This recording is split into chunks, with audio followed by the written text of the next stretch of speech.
All right. Thank you so much for warm introduction, and I think we owe round of applause for the TechChill team for those amazing these 3 days, right? So thank you so much. That was great event, and thank you for bringing such strong community here in Riga.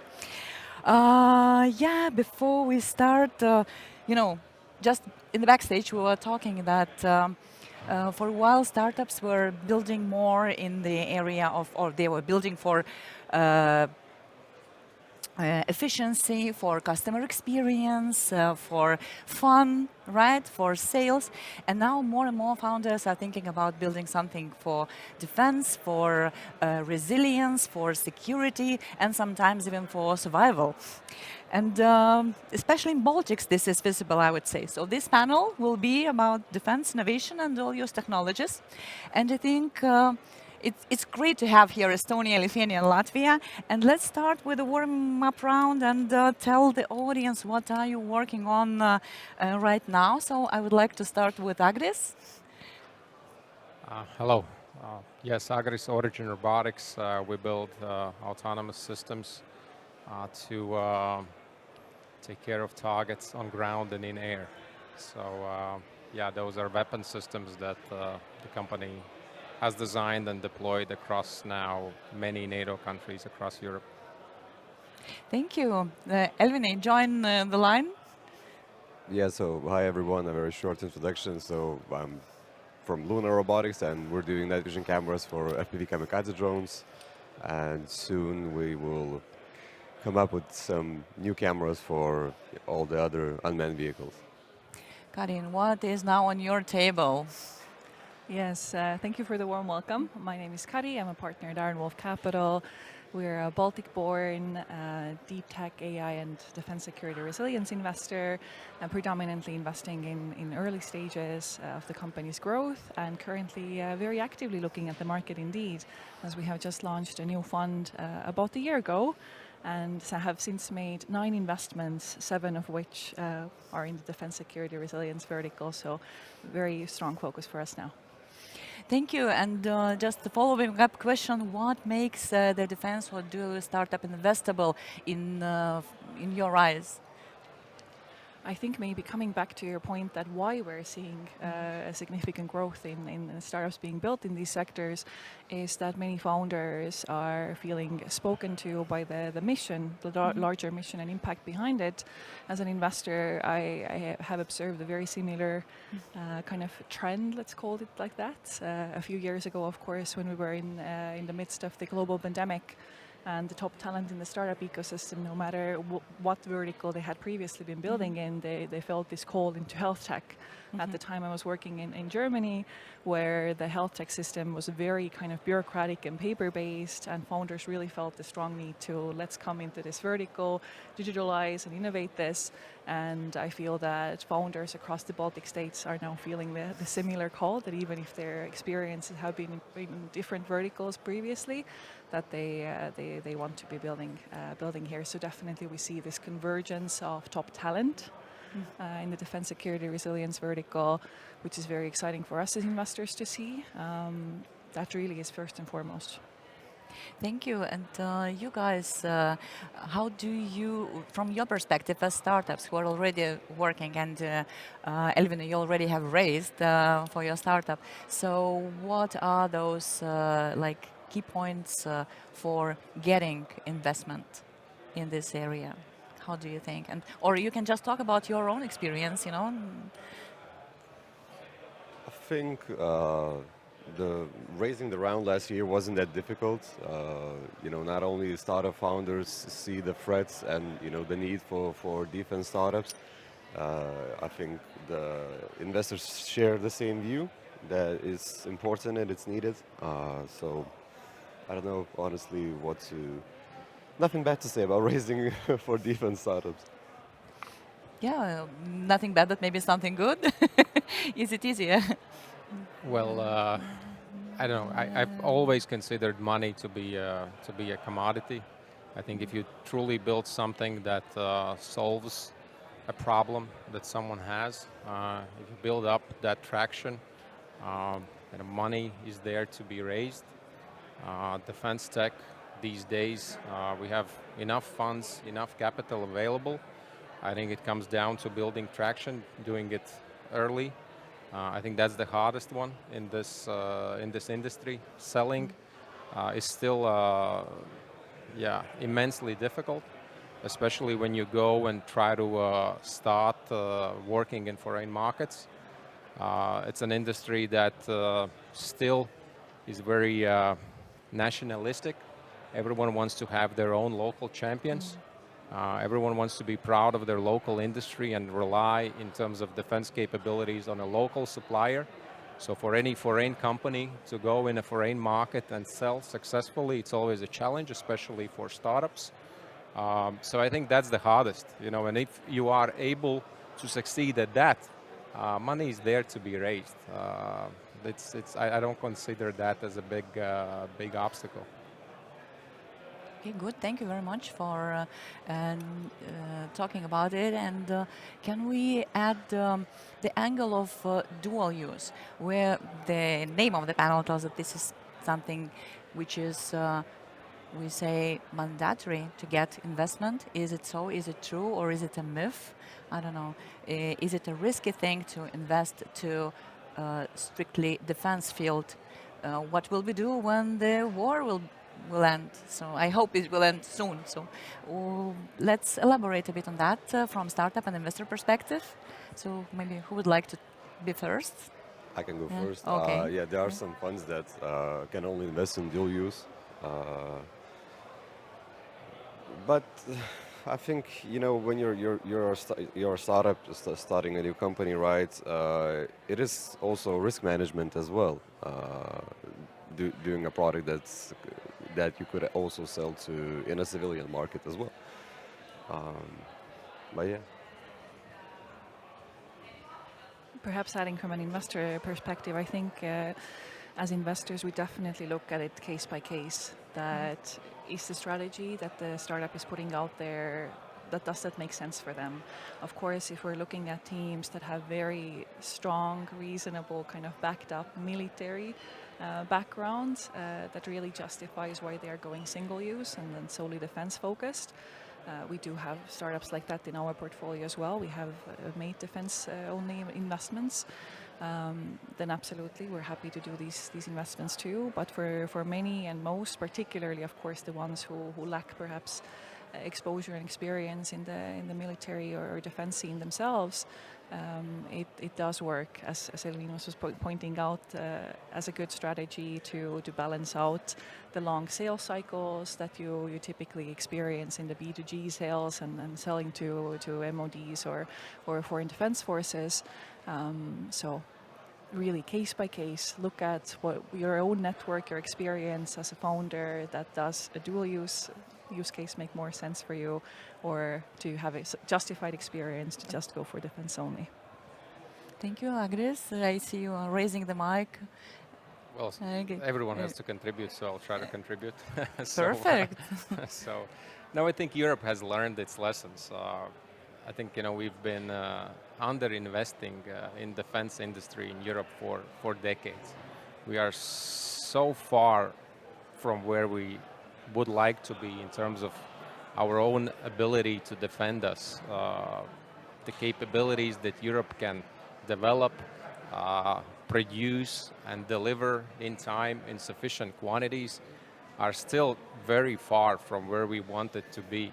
So we've learned the lessons, and we will need a decade, if not two, to get to a point where we can say that we are actually able to defend ourselves, and that we are not fully dependent and reliant on defense capabilities provided to us by US and by Israel and other allies.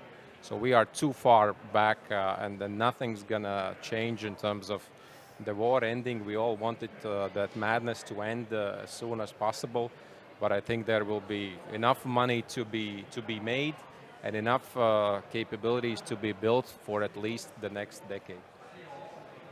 Can we talk numbers? Kadi, I heard that you have some insights. Let's check on how many, how to say, how big is the ecosystem, and maybe you have some numbers. How big are investments in this area?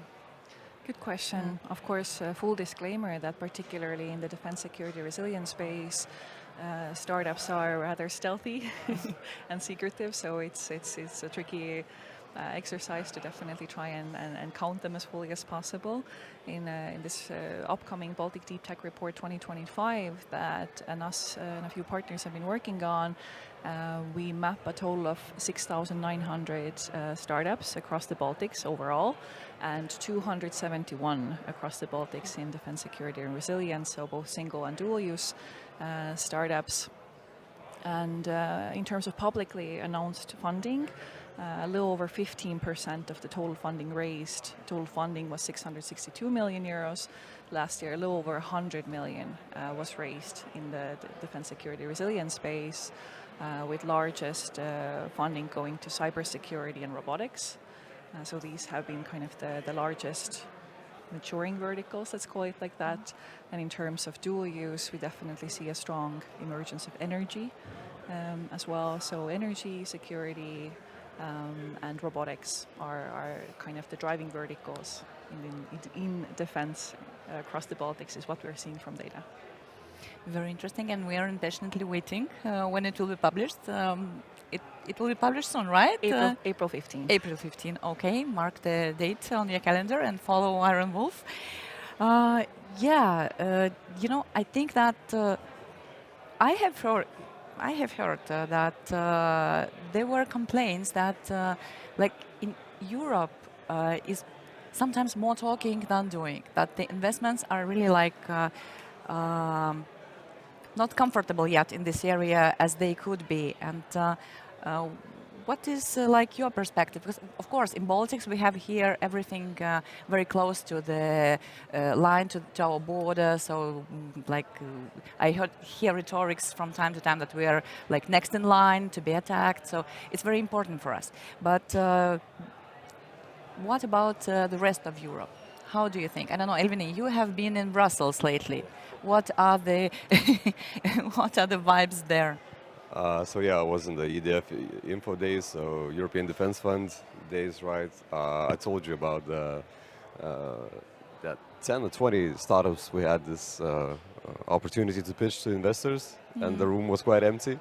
When investors were on the stage for a panel discussion, the room, the hall was filled with people, and then when the starters took the stage, I think there were like 5 people in the room. It was quite funny. I think with the investments, it depends on the country. It's country by country based, probably, right?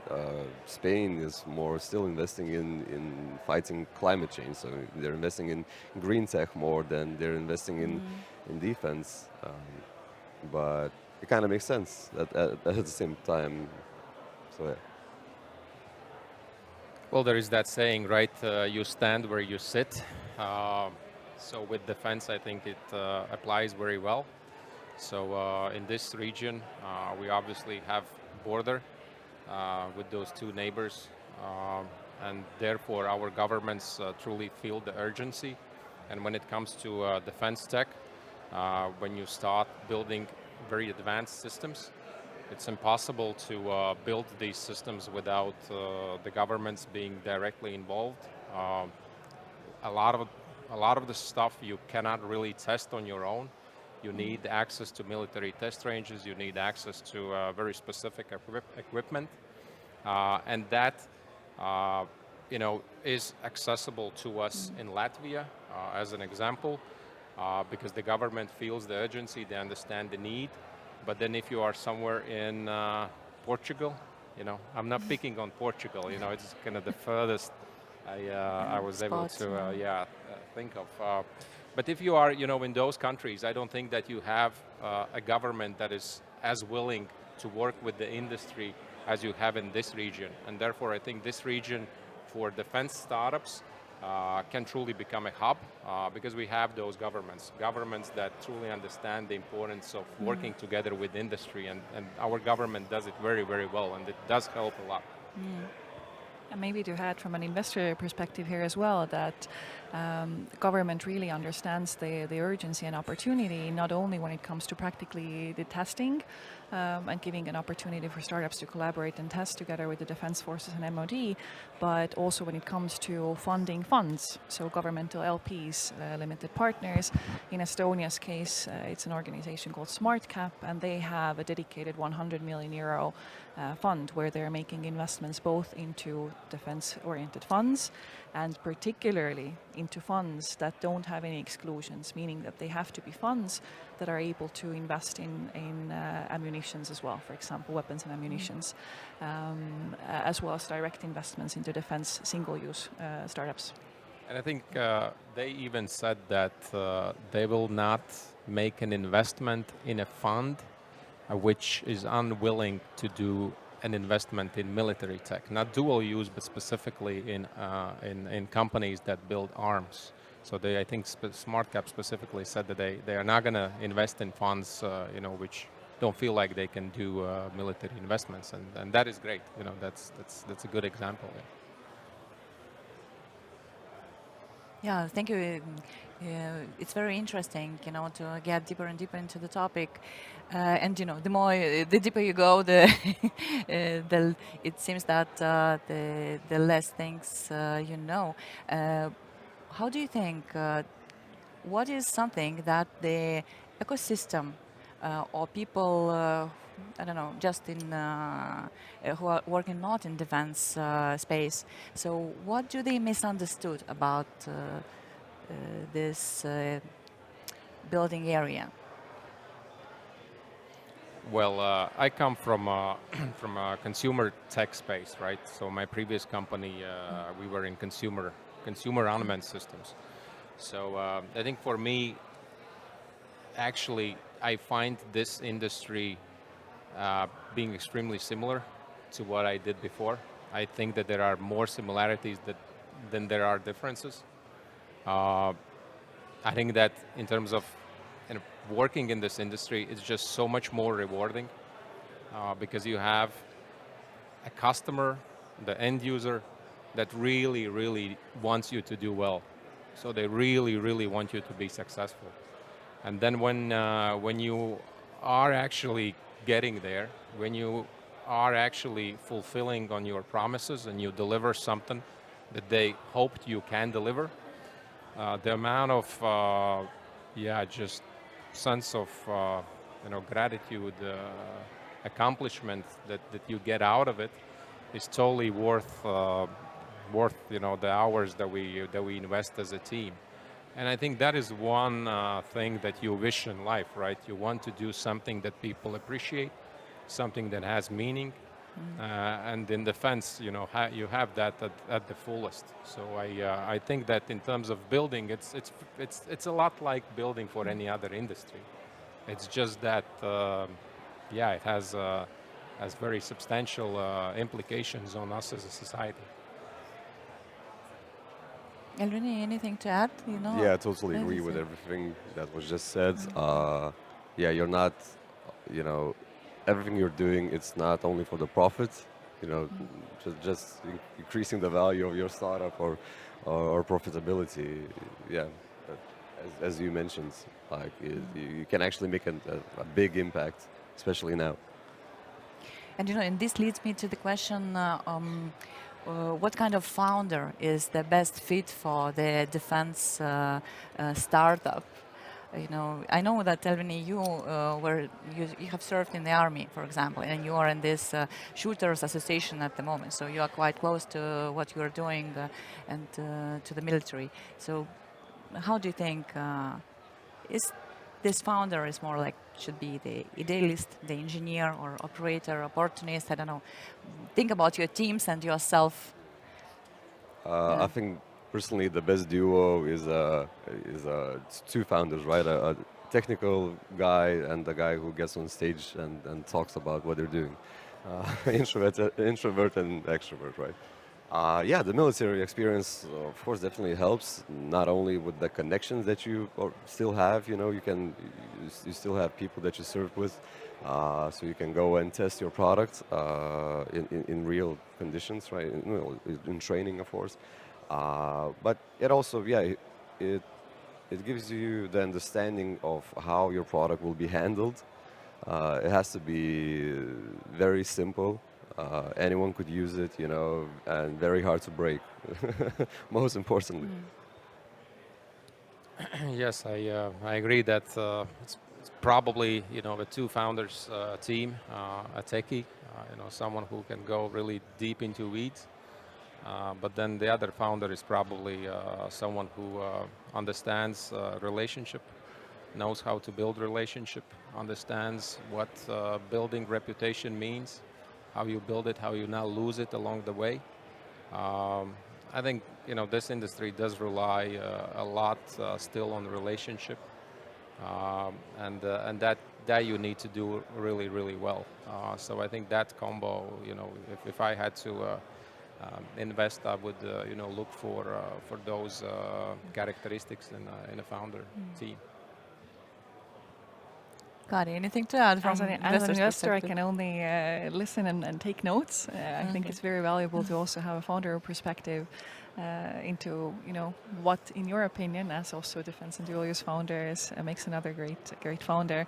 I think I was just thinking more about keywords, the toughest nail and a proper honey badger. They really have to be very very determined and understand the specificity of the space, the sensitivity.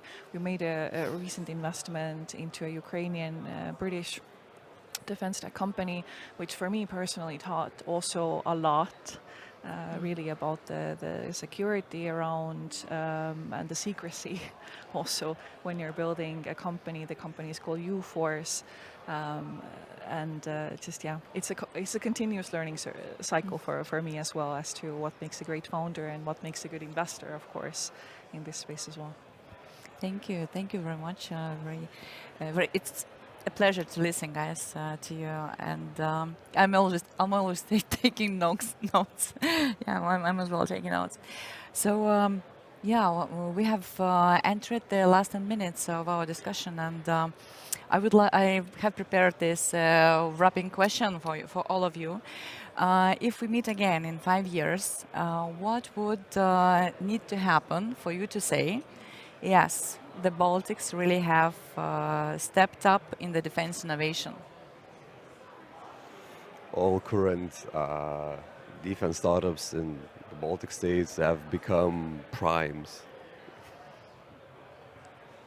Contractors, large companies, successful companies.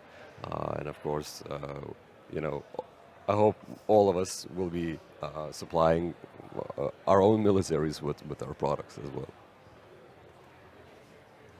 I definitely would say that based on the data that is already there, that this ecosystem is really coming up so strongly and so quickly, that we have, as Agris was pointing out, all the makings of the Baltics to become a very meaningful defense tech hub in the world context, to be totally fair. So I think we all just have to be strong and motivated enough to seize the opportunity.